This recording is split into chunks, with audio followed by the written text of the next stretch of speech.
Mémoire vive donne la parole aux artistes. C'est une exposition qui propose un dialogue entre des œuvres récentes et des œuvres anciennes, au-delà de la frontière du temps et de l'espace. Les 43 artistes de Visarté Fribourg ont été invités à sonder leur propre rapport au patrimoine et donc ainsi aussi l'origine de leur pratique. Pour les visiteurs de l'exposition, cela signifie de découvrir derrière chaque œuvre une autre œuvre et de découvrir ainsi la richesse du patrimoine fribourgeois tel qu'on peut le rencontrer au musée d'art et d'histoire et à l'espace Jean Tinguely Nikit-Saint-Phal, avec des thèmes comme par exemple le spirituel ou l'art religieux, mais aussi la sculpture du 19e avec Marcello ou encore les réalisations de Jean Tinguely et de Nikit-Saint-Phal. Un des thèmes clés de l'exposition, c'est l'appropriation. Toute relecture, aussi bien en littérature que dans les arts visuels, exige un acte de mémoire, un acte d'appropriation qui oscille entre rapprochement et entre distance. Et ce mouvement subtil est au centre de la démarche des artistes exposés. L'oracle de Marcello.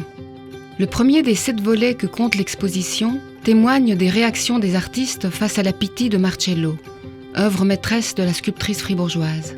Certains évoquent sa silhouette et sa transe prophétique par une alliance subtile d'abstraction et de figuration.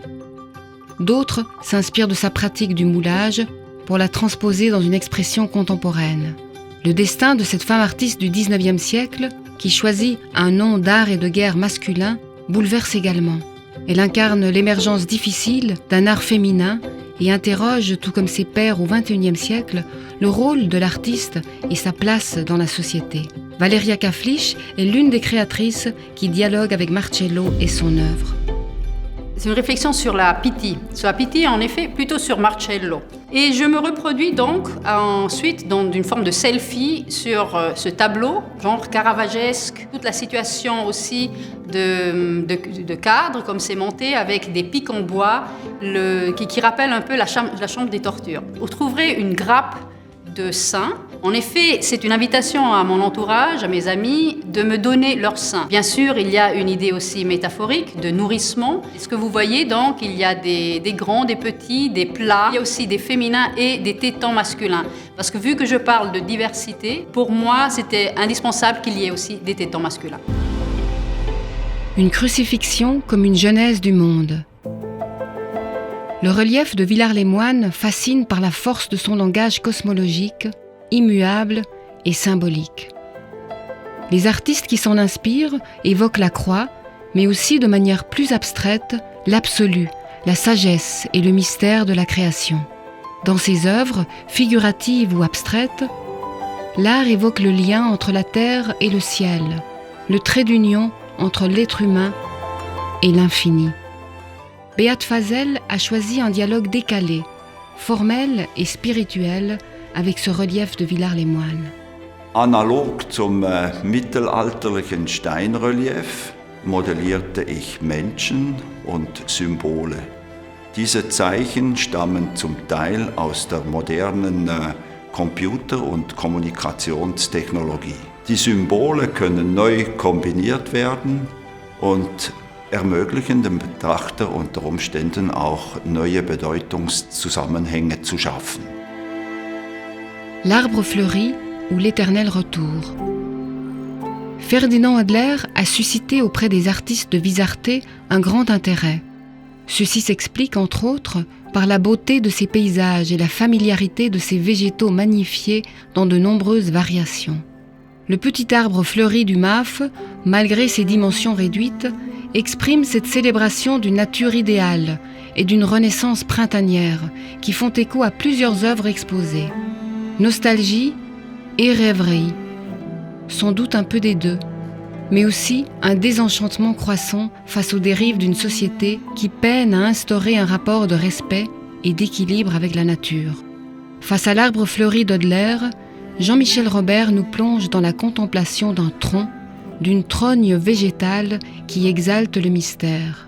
Mémoire vive, quand j'entends vive, j'entends une source qui coule au fond de la terre. Et quand j'entends mémoire, j'entends 40 000 ans de préhistoire de l'art au fond des grottes. Un art pariétal caché dans l'obscurité et qui apparaît à la lumière du jour, le soleil nous permettant de distinguer les choses. La nuit, elle, les unit toutes. Cet art de l'histoire de l'art, qui n'a que 4 ou 5 000 ans, s'achève dans le spectaculaire et à l'entrée de l'Anthropocène où nous sommes, on sait très bien que le spectaculaire s'anéantit. Des pierres et des hommes.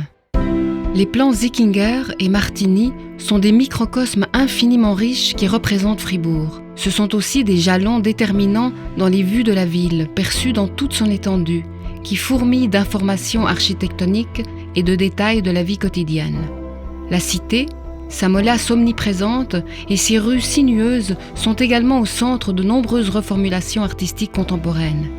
Le paysage s'immisce dans la ville, la pierre devient édifice, la piscine un relief fantasmé. Pour exemple, la section topographique de Fribourg, que nous offre Samuel Ray, nous permettant de relire l'histoire et le présent et d'imaginer l'avenir. L'œuvre que j'ai créée pour l'exposition reprend la même logique que le plan Zickinger, le même questionnement qui est de savoir comment inscrire dans la conscience collective des observateurs une vision nouvelle ou une identité de ville. De la finitude. La beauté mélancolique d'une paroi qui se désagrège, le regard sur un paysage de printemps qui laisse place à l'été, c'est la fin inéluctable de toute chose qui habite les œuvres réunies sous le vocable de la finitude. Le gisant de Saint-Félix, dont les ossements retrouvés dans les catacombes évoquent la piété baroque, préside cette section. Il rappelle aux artistes qui s'en inspirent, comme à celles et ceux qui parcourent l'exposition, que la mort n'est jamais un sujet anodin et facile, mais aussi que la présence de cette dernière relativise bien des quêtes inutiles. Il en va ainsi de l'œuvre de Hafiz Bertschinger, évoquant un troublant cercueil d'enfants. Ein Künstlerleben geht zum Leben. Aber das Leben, sobald du geboren bist, bist du schon mit dem Tod verbunden. Ich bin heute so alt geworden, 86, sehr bald, und ich feiere eigentlich immer noch das Leben. Und meine Arbeit hier im Museum mit dem Sarkophag ist verbunden mit dieser Idee von das Ende so gut wie den Beginn feiern. Leben und Tod in meinem Werk wie in jedes Mannes Werk oder Frau. Von der Pyramide bis zu heute. L'exposition Mémoire vive se poursuit à l'espace Jean Tinguely Niki de Saint-Phal, où différents artistes de Visarté entrent en dialogue avec des démarches et des thèmes chers à Tinguely et à Saint-Phal. Rôle de la femme. Le premier sujet qui a tant inspiré Niki de Saint-Phal est le rôle de la femme dans l'art et la vie, entre héroïne, maîtresse de son destin et victime des attentes de la société. Isabelle Pillou évoque ce thème avec sa série consacrée aux héroïnes, proches et lointaines. Donc dans mon travail, je me réfère à Niki de Saint-Phal et à ses tableaux de tir. Et donc partant de là, j'ai créé une série qui s'appelle « Elles ont pris les armes ». Yae Niijima, c'est une japonaise qui a vécu à la fin du 19e siècle et qui avait combattu contre l'ennemi, un ennemi qui voulait prendre sa ville. Plus récemment, Malala Yousafzai, jeune pakistanaise qui était devenue l'ennemi juré des talibans. Et puis son arme, c'est toujours la communication, mais son arme c'était vraiment l'écriture, le clavier et puis bien sûr la connexion. Donc son combat, c'est l'éducation, c'est que les enfants et surtout les petites filles puissent aller à l'école. Quête de sens de l'individu. L'exposition Mémoire vive se termine par un questionnement sur la quête de sens de l'individu au milieu d'une saturation d'objets de consommation et d'une communication brouillée. Les créateurs et créatrices proposent aussi, à l'instar de Marinka Lima, une vision de l'artiste engagé, inspirée par Tinguely et Saint-Phal, qui va à la rencontre du public et de la société.